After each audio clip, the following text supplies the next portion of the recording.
Now, you've probably heard the black on black debate brought up in arguments before. When people are talking about the issue of violent crime and homicide in the US and how black Americans are more likely to be victims of homicide and violent crime, you usually get someone saying, oh, well, most black people are killed by other black people, as if it's some kind of counter argument to it. And a lot of people say that's unfair or that's racist and that's not really relevant because it has nothing to do with the victims involved. What's interesting though is isn't that the same thing as saying, well, most men are killed by other men? And this is something I've seen a lot over the last few weeks with the debates about not all men or not enough men or what about the men, with the debates about violence against women and men's violence against women after the Sarah Everin case.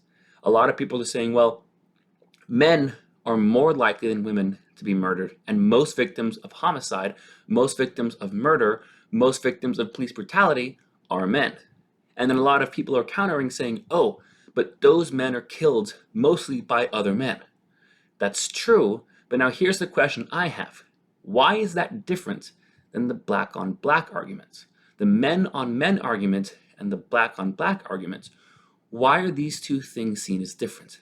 And personally, for me, there's not a difference because I don't think it matters really who the perpetrator is. It's about who the victim is. I think it doesn't matter if it's a black woman or a white man, black, white, Chinese, male, female, Japanese, Arabic, Russian, English. Murder is murder. And I think all murder should be taken seriously. But when I see these kinds of contradictions coming up, it really kind of shows how people can be divided in two different ways of thinking. A lot of right-wing people will use the black on black argument, and a lot of left-wing people will say that's sexist. But then a lot of left-wing people will say the men on men argument, and a lot of right-wing people will say that that's sexist. It just seems like it's a little bit inconsistent.